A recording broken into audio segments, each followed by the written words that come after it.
في حلقة كاملة وفي يعني بلاي ليست كاملة أنا بتكلم فيها بتعمق عن إزاي تبدأ السيلف ليرنينج. أنا النهاردة أكلمك عن أهمية السيلف ليرنينج، بس how to start إن أنت تسيلف ليرن أي حاجة مع نفسك. فده برضو لينك الحلقة لو حد حابب ياخد فكرة. لكن أنا هكلمك النهاردة عن إيه هي السيلف ليرنينج وأهميتها. أول حاجة، السيلف ليرنينج بتخليك انك ما ينفعش ابدا ابدا ابدا تكون فقط معتمد على الحاجه الدراسيه اللي انت بتاخدها في الكليه. يعني انا مثلا لو تخصصي صيدله وانا باخد حاجه في الاورجانيك كيمستري او فايتو كيمستري او ايا يكن الحاجه، انا عمري ما هكون صيدلي شاطر لو انا اكتفيت بالمنهج او بالسطور اللي موجوده في السلايدز اللي انا باخدها في الكليه. السيلف ليرنينج بيعلمك ان انت تبص ايه هو الهيدن ورا كل معلومة بتتقال. يعني انا مثلا جيت قلت لك اي معلومة ايا كانت ايه هي، دي مش بس المعلومة، دي الطريقة اللي أنا قدرت بس بيها أحط المعلومة في كونتكست معين في سلايد أو في جملة معينة وقلتها لك. لكن هاو المعلومة دي اتبنت، ده مستحيل يتقال في سطر أو في سلايد أو في محاضرة، ده بيتقال وراه حاجات كتيرة جدا.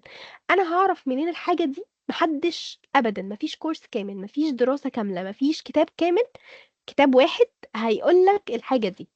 طيب ايه هو اللي هيقولها لك او ايه هو اللي هيوصل لك الحاجة دي؟ هو ده السيلف ليرنينج.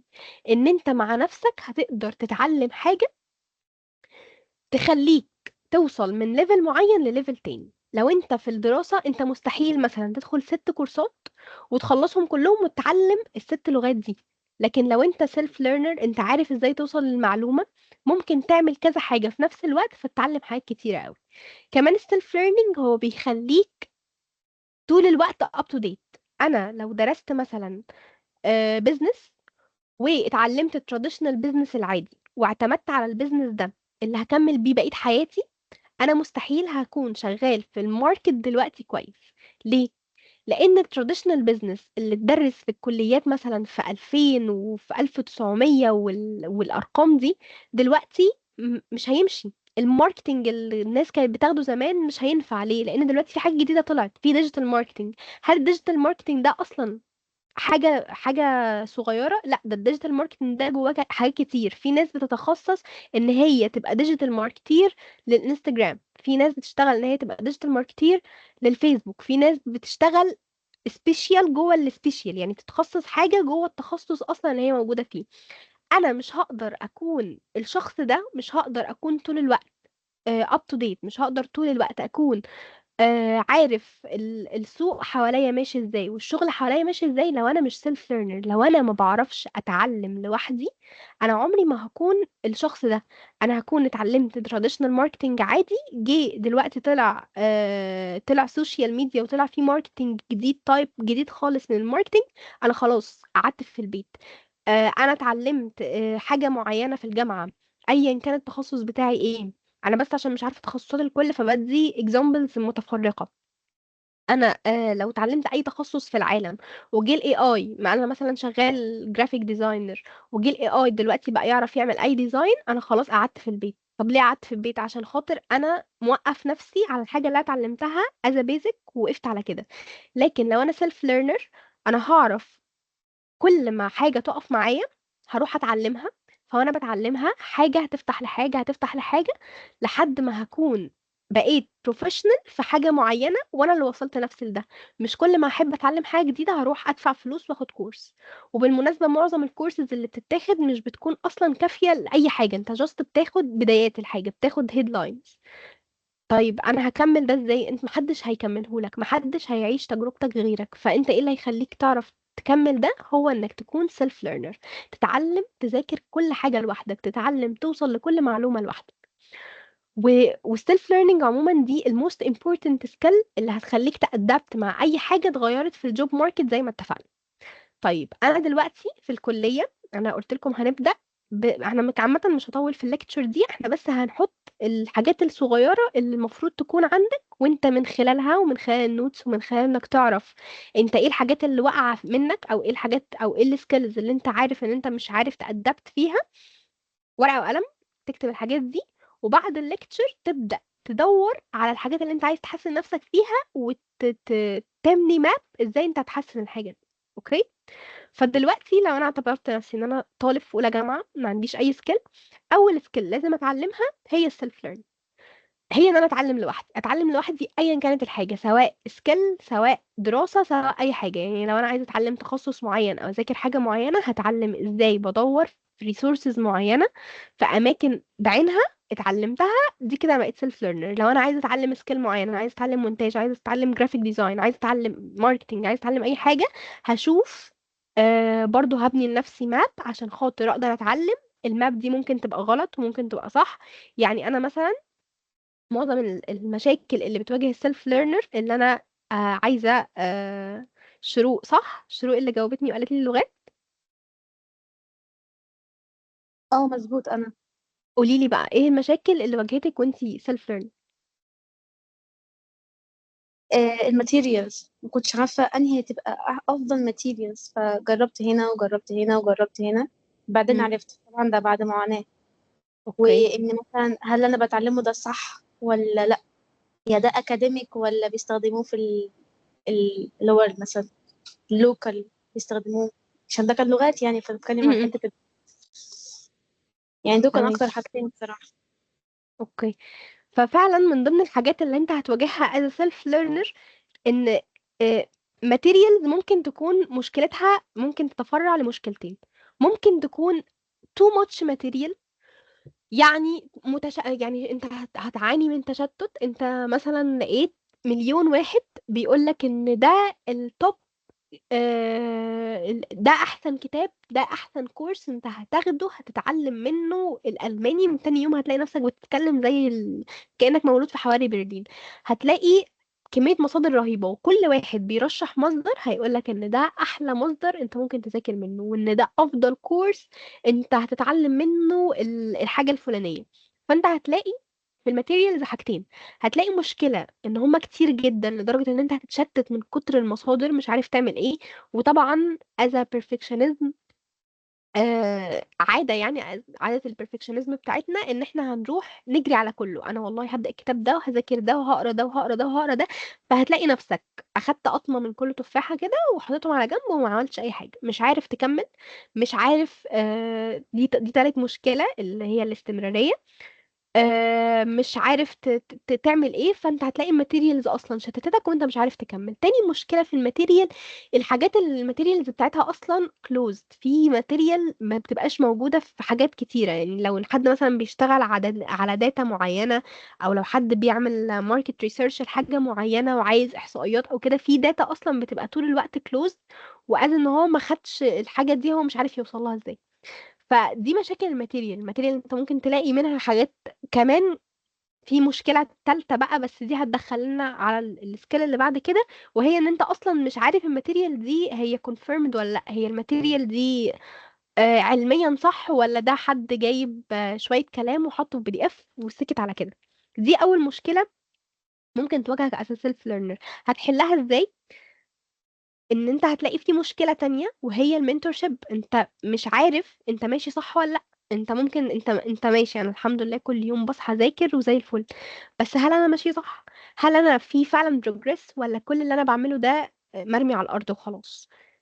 وتالت واكتر مشكله الناس اصلا ما بتتجهش للسيلف ليرنينج بسببها وبتتجه ان هي تاخد كورسز، هي الاستمراريه. انا ممكن والله ابدا كورس، انا في كورس بدأه وبقالي سنتين فيه، ليه؟ علشان خاطر انا مش قادره استمر. فانا بدأت الكورس وخلاص استحمست شويه وما قدرتش اكمل. فدي مشاكل بتواجهك as a self learner. هتحلها ازاي؟ مش كل حاجة هتلاقي الحل بتاعها immediately. هو انت عشان تحل الحاجات دي انت لازم تحل اولا حاجات في شخصيتك.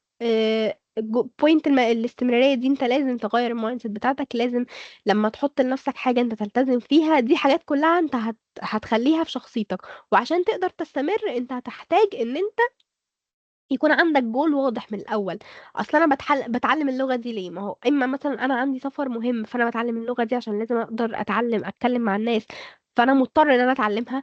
بتعلم مثلا انجليش كويس عشان ادخل الايلتس، فانا حطيت لنفسي ديدلاين ان انا همتحن الايلتس يوم كذا، او رحت حجزت فانا مضطر ان انا اتعلم كويس عشان الحاجه دي. انا بتعلم مثلا حاجة في الدراسة معينة، كورس معين، عشان خاطر أنا داخل مثلا مسابقة ولازم أكون دارس الحاجة دي كويس. أنا بتعلم عشان خاطر جرافيك ديزاين، عشان خاطر هشتغل، فأنا حاطط لنفسي إن أنا من شهر واحد اللي جاي هشتغل از جرافيك ديزاينر، سواء في شركة أو فريلانسر. فأنا قدامي 3 شهور أنا لازم أذاكر جرافيك ديزاين صح، ولازم أخد الكورسات اللي متراكمة عليا عشان. فإنك تكمل في بوينت الاستمرارية دي، أنت لازم تبقى أصلا حاطط من الأول أنت بتتعلم الحاجة دي ليه. والله لو انت بقى بتتعلم فور فن، فخلاص فن بقى احنا هتعلم ان انا لغة بس كل فين وفين هتعلم فيها كلمتين وهنساها. فانت ممكن تكون بتتعلم فور فن، بس لازم تكون حاطط لنفسك ديدلاين ومتابع نفسك كويس. اما حاطط لنفسك حاجة اساسية انت بتتعلم الحاجة دي عشانها، عشان كل ما تبدأ تبعد كده عن الطريق تلاقي حاجة بترجعك وتقول لك لا احنا نتعلم ده عشان احنا عندنا كذا واحنا لازم نكملها. تاني حاجة المنتور شيب، انت تسأل ناس اكبر منك، بس ما تاخدش نصيحة وتمشي بيها بقى اسمه ايه ده، تمشي بيها از رول انك مش هتحيد عنها. لان مفيش حد هيديلك نصيحة، حتى انا مفيش حد هيديلك نصيحة نهائي في الحياة وهتكون فت ليك 100%. كل واحد وليه تجربته. فانا ممكن مثلا يكون افضل طريقه بالنسبه لي لمذاكره الكيمياء هي ان انا اقعد اكتب بالورقه والقلم، وانت مهما عملت انت الموضوع ده مش مناسب ليك. نصيحه مش فات تو يو، فخلاص مش هنقاوح مع النصيحه عشان خاطر المنتور بتاعك قالك كده. لا، انت ممكن تسال ناس اكبر منك عادي، والله ازاي اتعلم كذا او ايه افضل حاجه لكذا، بس مش معناه ان انت هتمشي عليها 100%. انت بس المنتور شيب دي هتساعدك انك تاكسكلود حاجات مش تانكلود. يعني ايه؟ يعني مثلا همسح بس السلايد دي خلاص. انا مثلا عايز اتعلم حاجة، فانا عندي اختيار 1 و2 و3 و4 و5. ماشي؟ دول الاختيارات بتاعتي. فوالله انا في حد معين انا بثق في رأيه هروح اسأله، يا فلان او يا دكتور كذا، انا عايز اتعلم حاجة معينة ومش عارف اخد دي، ابدا بدي ولا دي ولا دي ومين الافضل. فهو مثلا ممكن يرشح لك 2، ممكن يرشح لك دي او دي. هل انت هتروح تقول له اوكي ماشي انا هاخد دي او دي؟ لا، انت هتقول له طيب ليه مش 3 او ليه مش 4 او ليه مش 5. فهو هيبدأ يطلع لك ليه 1 كويسة وليه 2 كويسة وليه 3 و4 و5 مش كويسين بالنسبة له. فانت هتعمل ايه؟ هتاخد النوتس بتاعته. والله هو قال لي ده كويس عشان 1 2 3، وده مش كويس عشان 1 2 3. ما هو ممكن هو لما قال لي ده مش كويس عشان مثلا آه بيحتاج فيز معينة، الكورس ده ليه فيز معينة، أو الكتاب ده غالي، أو الكتاب ده مش متوفر مثلا غير في الصين ولازم حد من الصين هو اللي يجيبه لك، هو عمل له اكسكلود عشان كده. تكتشف ان انت الفيز دي بالنسبة لك حاجة بسيطة، انت ممكن تدفعها وتشتري الكتاب ده. او الكتاب ده اللي موجود في الصين انت اصلا قرايبك او حد من اهلك شغال في الصين وطول الوقت رايح جاي عليك وممكن يشتريهولك. فالمشكلة اللي هو خلاها يكسكلود 3 و4 و5، او 4 بس مثلا بقت مش عندك اصلا. فانت ليه تاخد النصيحة as it is copy paste وتقول ماشي انا هعمل دي، وهي اصلا ممكن تكون مش فت بالنسبة لك. يعني هو عمل اكسكلود لده عشان هو مش مناسب، عشان هو تنبأ ان انت ده مش مناسب بالنسبة لك وطلع مناسب عادي. طيب ممكن يقول لك ليه 1 و2 مهمين عشان كذا وكذا. ممكن حاجة من دول، ممكن مثلا يقول لك ده كويس عشان خاطر هو introductory level لحاجة، او ده يا دوب بيبدأ معاك من الصفر لكذا، وانت اصلا الصفر ده اوريدي عندك، انت ذاكرته في كورس تاني وانت مش، وهو مش عارف، ما هو اكيد مش دارس قصة حياتك يعني. فانت لازم لما تختار منتور كويس لحاجة زي كده، لما يديك نصيحة ما تاخدش النصيحة as it is وتمشي بيها copy paste. انت هتسأل ليه وهتسأل ليه لأ، ومن خلالها هتبدأ تعمل لنفسك your own road map. يبقى انت مش هتمشي على road map زي ما هي، انت هتبني لنفسك your own road map لأي كورس او لأي حاجة انت عايز تتعلمها في حياتك. طيب هتبني الرود ماب ازاي؟ زي ما قلت لكم الفيديو موجود فيه، بس عشان ما اطولش عشان احنا لسه معانا 5 سكيلز تانيين، الفيديو موجود فيه انت ازاي تبدأ from A to Z من السيلف ليرنينج. ماشي؟ طيب بعد ما هتتعلم ان انت تسيلف ليرن لوحدك، انت خلاص اتعلمت، عرفت الرود ماب هتبنيها ازاي، وعرفت هتذاكر كل حاجة ازاي. طيب عايز تدخل على الستيب اللي بعد كده، او بتمشي على الستيب اللي بعد كده. احنا اتعلمنا انت طالب جامعي جامعي خلاص، وبتتعلم سكيل. فاول سكيل انت اتعلمتها خلاص هي السيلف ليرنينج. تاني سكيل انت محتاج تتعلمها